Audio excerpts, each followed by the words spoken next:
Daniel Carter wasn't the type of man who made careless decisions. At 42, he'd built his life around routines, steady work as a middle school science teacher, quiet evenings at home, and one unshakable priority: his daughter, Lily. 10 years old, bright-eyed, curious about everything, and always asking questions he couldn't help but smile at.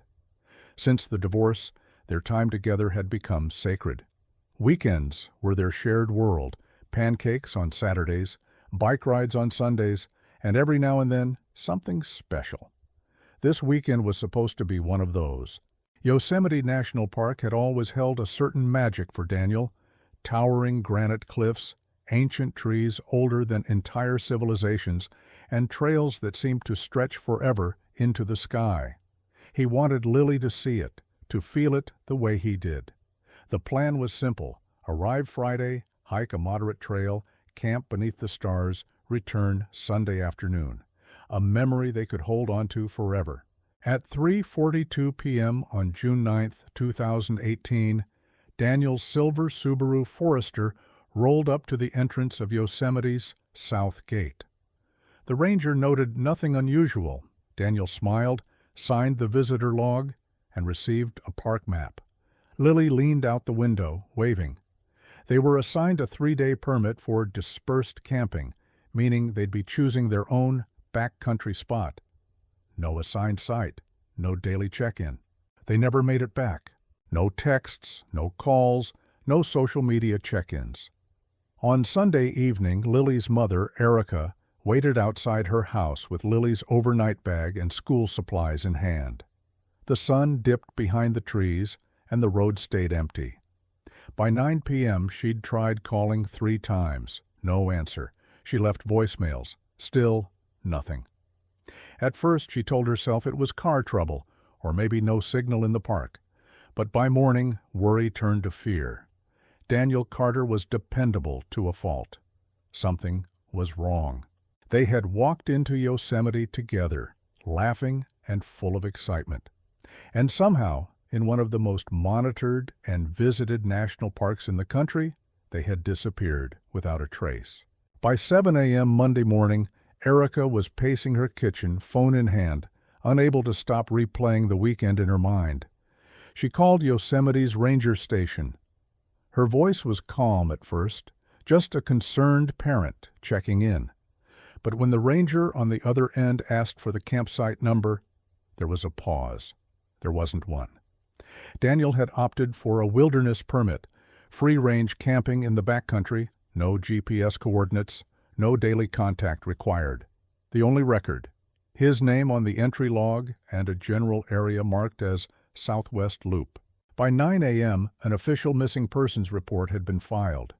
The rangers started standard protocol, contacting known trailheads, checking parking lots, reviewing visitor logs. At 11:15 a.m., they located Daniel's vehicle parked at the Glacier Point trailhead. No damage, no signs of a break-in. The keys were tucked in the glove box. On the passenger seat, an open trail map, a bag of trail mix, and Lily's pink water bottle. The car had been there for at least 2 nights. What began as routine concern quickly spiraled into something else. Rangers launched a ground search within a 5-mile radius of the vehicle. Helicopters scanned for heat signatures, but the forest canopy was thick, shadowy, and difficult to penetrate from above.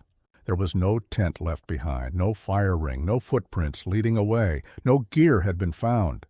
It was as if the father and daughter had stepped out of their car, walked into the trees, and vanished. The first 24 hours are critical in any search and rescue effort, but in Yosemite, they mean everything. Temperatures dipped to the low 40s that weekend, and some areas still had lingering snow at higher elevations.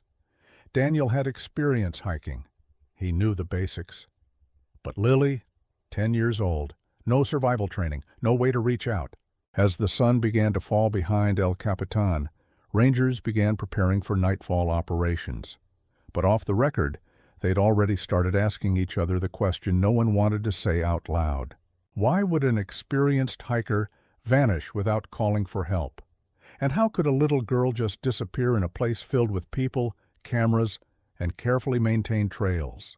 The silence wasn't just strange, it was starting to feel impossible, and Yosemite wasn't giving up any answers. 2 days after the missing persons report was filed, a ranger on perimeter sweep spotted something unexpected: Daniel Carter's Subaru. Not where it was supposed to be, not at Glacier Point. The vehicle had been moved or mislogged, found parked off a narrow dirt spur near Bridal Veil Creek Campground, nearly 12 miles from the originally suspected trailhead. The car was locked. No visible damage. Dusty, but undisturbed. A few pine needles collected around the tires. The windows reflected back the surrounding trees like glass eyes refusing to blink. Inside, Daniel's wallet, his driver's license still inside, Lily's favorite sweater draped across the back seat, her sketchbook on the floor, unopened. But no tent, no backpacks, no signs of a rushed exit or a struggle, just absence. This changed everything. Bridal Veil wasn't an easy walk-in. It required intention to get there. Daniel had clearly chosen this spot. But why hadn't it shown up on the initial ranger logs? Someone had made a mistake. Or maybe someone wanted it that way. Search teams refocused, widening the radius around Bridal Veil. Rangers examined the soil near the car for tire tracks, footprints, anything. But days of wind and sun had erased most of the evidence. No drag marks, no boot prints, not even a broken twig out of place. One ranger described the scene as eerily untouched. The campsite logbook held no entry for Daniel or Lily. There was no record of them checking into Bridal Veil. They weren't seen by nearby campers. The tent, sleeping bags, camp stove, none of it was ever recovered. It was as if father and daughter had arrived, parked, stepped into the trees, and vanished. What followed was 5 days of false hope. A hiker reported seeing a man and girl near a creek 3 days earlier. A couple swore they heard a child's voice near Taft Point, but by the time rangers arrived, there was nothing. No sounds, no tracks, just forest. The kind of silence that doesn't just feel quiet, it feels like it's hiding something. By day 4, Yosemite was crawling with searchers. Helicopters swept overhead, their blades slicing through the mountain air. Rangers on horseback followed game trails. Dog teams sniffed through every ravine and creek bed. Volunteers hiked in tight lines, eyes on the ground, looking for any sign. Footprints, fabric, anything that didn't belong. Bridal Veil Creek Campground became the de facto base. Maps were pinned to tree trunks. Radios crackled with static. A whiteboard tracked times, locations, names: Daniel Carter and Lily Carter. 2 faces circled in red. Search leaders divided the park into grid zones. They called in SAR specialists from 3 counties. By now, national media had picked up the story. Father and daughter missing in Yosemite scrolled across evening news banners, and with attention came theories. Some pointed to predators, mountain lions, black bears. But the rangers weren't convinced. There would have been signs: blood, drag marks, claw prints. Yosemite is wild, but not silent. Death leaves evidence. Others whispered about the possibility of a fall, off a ridge, into a ravine. But dogs found no scent trails leading toward cliffs. And Daniel, experienced as he was, wouldn't have taken Lily on dangerous routes without reason. The darker theories crept in fast. What if Daniel never planned to come back? What if this was a murder-suicide, or an intentional disappearance? Maybe he'd staged it, left behind the car as a breadcrumb trail, then vanished into the backcountry on purpose. But that theory collapsed under the weight of reality. Daniel had no history of mental illness, no financial distress, no custody disputes. He had plans: a science fair to judge the following week, summer camps Lily was registered for. He didn't walk into Yosemite to disappear. And yet, Yosemite was treating them as if they never existed. After 10 days, the official search scaled back. Public resources had limits. Helicopters were grounded, volunteers sent home. The whiteboard was erased. But the forest remained, watching, waiting, and holding on to whatever secret it had taken. The kind of secret that doesn't want to be found. Not yet. By week 3, the official search was over. The tents packed up, the whiteboard wiped clean, the dogs driven back down the mountain. But the story didn't end there. Not in the age of the internet.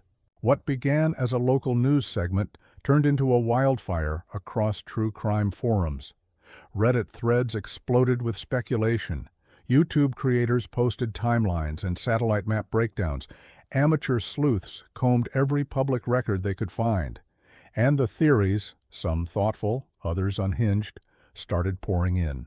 One theory rose fast: murder-suicide. Daniel Carter, overwhelmed, chose Yosemite as a final escape, but those who knew him pushed back hard. He wasn't depressed. He wasn't erratic. He had just ordered a new telescope for Lily's birthday. Another theory said he staged the whole thing.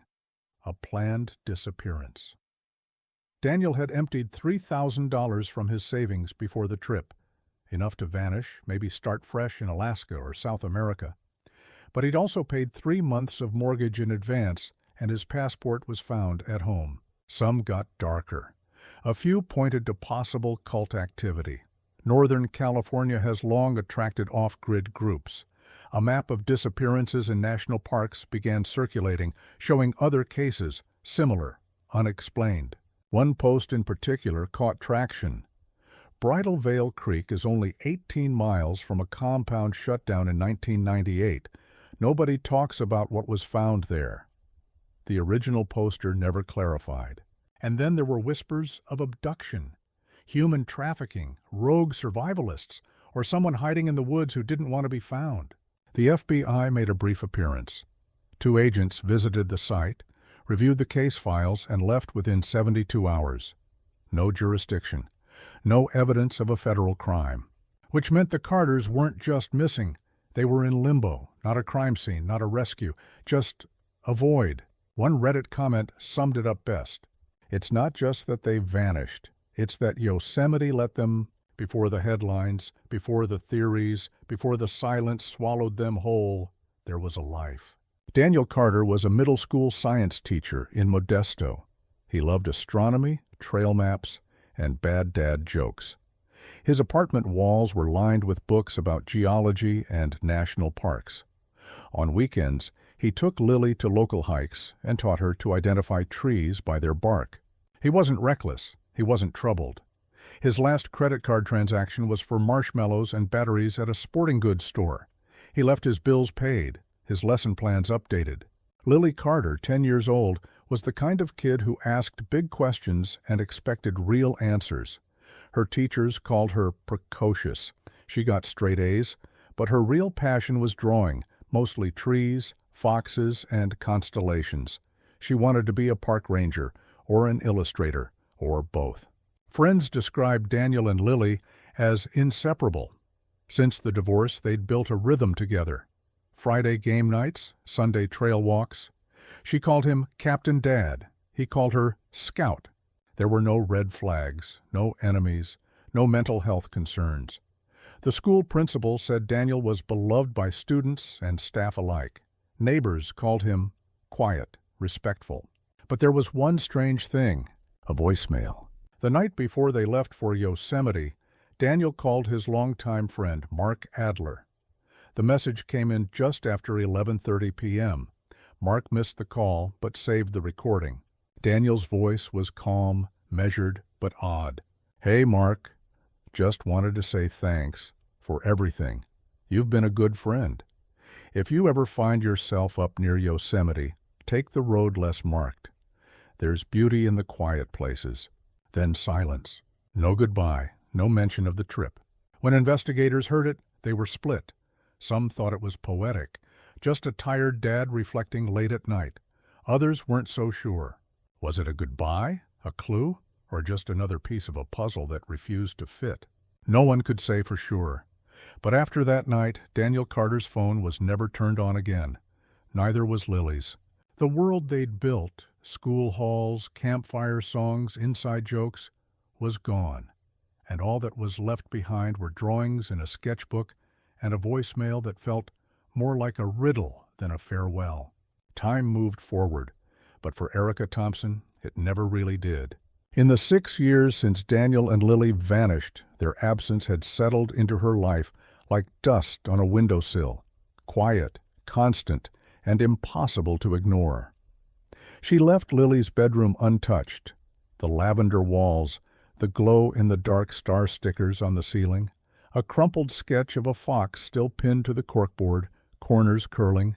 Every June 9th she returned to Yosemite. Same trailhead, same campgrounds, same silence. She'd sit beneath the towering trees, whispering Lily's name like a prayer. She knew it was irrational, but she also knew something was unfinished. Annual vigils began to form, first with close friends, then strangers. Other parents, true crime followers, park rangers who couldn't let it go. They held candles and read Lily's favorite poem. For a child who should have turned 16 last year, time stood still. And still, strange things kept surfacing. Each year, at least one hiker would report something unusual, a flicker of movement off trail, a child's voice in the wind. Once a group swore they saw small handprints on their car windshield near Bridal Veil Creek, too small for an adult, too high for an animal. Others spoke of the feeling, that sharp, unshakable sensation that something was watching. It wasn't fear exactly, it was unease, like the trees themselves were holding their breath. A trail cam set up near Avalanche Gulch malfunctioned for 3 nights in a row. When the footage was recovered, it showed nothing but static. And once, for a single frame, what looked like a figure, barefoot, standing in the tree line. Still nothing concrete, no evidence, no answers. Erica kept going. She read every report, watched every thread. She never changed her phone number, because even after all this time, she still believed the truth hadn't been buried. Not yet. It was the summer of 2024 when someone finally found something. July 18th, a dry, sweltering afternoon. A solo hiker named Tom Granger veered off the Avalanche Gulch Trail, following a faint game path into the underbrush. He wasn't searching for anything, just chasing solitude. But a mile off route, deep in the trees, he caught a flash of rust under a pile of pine needles. A small camping stove, long corroded. Nearby, the melted remains of a nylon bag, brittle with sun exposure. Something was stuffed beneath it, what looked like a notebook, swollen with moisture. He peeled it open carefully. The pages stuck together, smeared and torn. But writing was still visible. Crude block letters in pencil. A journal. First page. My name is Lily. My dad said to write down what we do every day. He says it helps stay calm. I miss Mommy. I'm hungry. Granger froze. He flipped through more pages. We stayed by the river. Dad got water. It tastes weird. It's cold at night. He lets me wear both sleeping bags. I don't think we're going the right way. Dad says not to be scared. I try not to be. Some of the pages had drawings, trees, stars, a rabbit, a figure in the distance. It had no face. The final legible page was barely readable, water-damaged and torn. But one word was circled over and over again. Run. And at the bottom of that last page, in shaky cursive, Elsie. Rangers were notified immediately. The journal was flown to a forensic lab. DNA confirmed what everyone feared. The pages belonged to Lily Carter. For the first time in 6 years, the silence had cracked, and Yosemite had started whispering back. The moment the journal was confirmed to be Lily's, Yosemite changed. Rangers who'd worked the original search, some retired, some promoted, some still haunted, were brought back in. A new command center was quietly established just outside Avalanche Gulch. This wasn't a recovery anymore. It was something else. The terrain around the journal site was brutal. No official trails, just steep inclines, loose rock, and a dense canopy that seemed to swallow sound. But they searched anyway. And on day 3, they found it.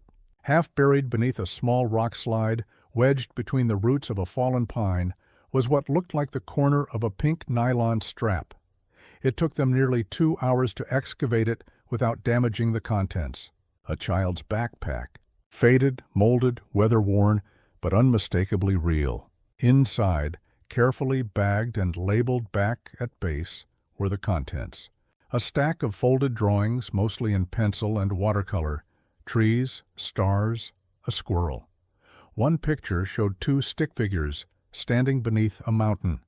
One had glasses, the other wore a ponytail. A broken compass, the glass cracked, the needle jammed at due west. And a photograph, bent and water-damaged but still visible. Daniel and Lily, standing in front of Yosemite Falls. He's crouched down beside her, his arm around her shoulders. She's smiling. Both of them look unaware. The photo had never been posted online. It wasn't in public records. It was personal, private. The kind of picture you only carry when you want to remember exactly what you're fighting to hold on to. The find reignited the case. A fresh perimeter was drawn. Cadaver dogs brought in, soil samples taken. The FBI, once uninterested, quietly reconnected. But for all the new energy, the land remained stubborn, silent, as if it had allowed one secret to slip, just enough to pull people back in. And now it was holding its breath again. The journal pages were fragile, ripped, water-stained, smudged, but under forensic lights and with digital enhancement, Lily's voice began to emerge. Entry after entry, written in block letters with a dull pencil, painted a chilling picture. We walked all day. Dad says we're circling back, but it all looks the same. He built a lean-to. I helped with branches. I think we're being followed. I hear voices at night. Not Dad's, not mine. Some pages included drawings, strange ones, a tree with too many arms, eyes drawn in the dark, a shadow behind a ridge. One picture showed a figure standing in the trees with what looked like antlers, though it wasn't clear if it was a hat or something else. There were no specific dates, but analysts estimated the entries spanned at least 5 to 7 days. Long enough to survive, but not long enough to find a way out. One passage stood out. The handwriting was shakier, the lines uneven. Dad says it's okay. He says the trees are trying to help. I don't like the trees. Another, we saw someone today, or maybe not. I think they were watching. I think they want us to stay. Each page grew more fragmented, more surreal. The final entry was short, scrawled in a slant, barely legible. Daddy said we can't go back. Below it, a small sketch of two people walking into a dark forest.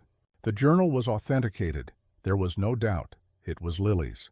But the last few entries didn't just hint at survival. They hinted at something else. A decision, a presence, and a final moment where Daniel Carter looked at his daughter, then at the forest behind them, and chose not to return. The search teams pushed farther into the wilderness than most had ever gone before. South of Avalanche Gulch, beyond the mapped trails and well beyond any logical route, the land dropped into a deep ravine, narrow, shaded, and almost silent beneath its thick canopy. That's where they found it. Tucked against a rock wall, partially camouflaged by moss and leaves, was a crude shelter. Not a tent, not even a proper lean-to. Just a structure cobbled together from broken branches, a plastic tarp, and rope. The rangers moved slowly, carefully. The forest had been quiet for 6 years. Now it felt like it was watching. Inside the shelter, the shredded remains of a sleeping bag, partially buried beneath forest debris. Scattered food wrappers, some torn open by animals, others left untouched. A rusted tin cup, a small child's mitten, weather-worn and colorless. And beneath a collapsed section of the structure, embedded in soil and root, they found the first bone. By the end of the day, they'd uncovered enough to warrant forensic confirmation. The bones were partial, degraded, but DNA testing was conclusive. Daniel Carter. His remains were found in a position that suggested he'd been lying down. A jacket was balled up like a pillow beneath what would have been his head. Nearby, a burned-out fire ring, long cold. There were no signs of trauma, no predators, no obvious cause of death, just stillness. The location was almost impossible to reach without climbing gear or sheer desperation. But somehow, Daniel had carried his daughter, likely weakened, maybe already fading, into this remote place, and stayed. One ranger, standing just outside the shelter's edge, whispered it without thinking. He was trying to protect her, But if he died here, alone in the ravine, where did Lily go next? They brought in fresh cadaver dogs, trained for post-mortem scent, even years old. One picked up a lead just beyond the shelter. It pulled sharply east, away from the ravine, nose to the ground, tail stiff. The trail was erratic, zigzagged. The terrain sloped up and narrowed, eventually opening into a mossy clearing choked in ferns and silence. That's where they found it. A small shoe, size 3, partially embedded in mud, a faded blue stripe down the side. Just 12 feet beyond that, under a bed of pine needles, lay several scattered bones, a small femur, part of a rib, a tiny vertebra, no larger than a coin. They marked the site, documented everything, and sent the remains to the lab. Days later, the call came in.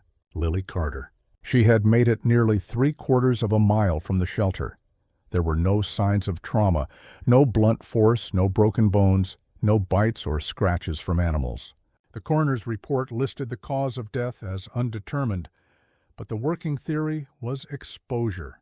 Maybe starvation, maybe hypothermia, maybe a slow, silent surrender after days of wandering without her father.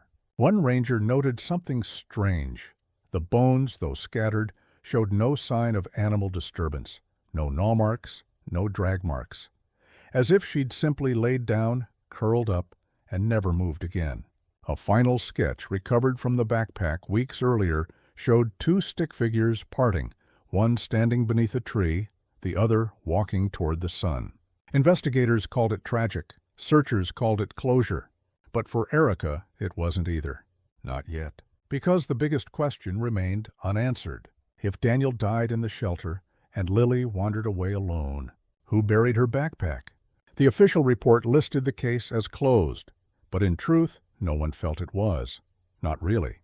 Daniel Carter died in a shelter he built by hand. Lily wandered nearly a mile from that place and perished quietly beneath the trees. That much was clear. The rest wasn't.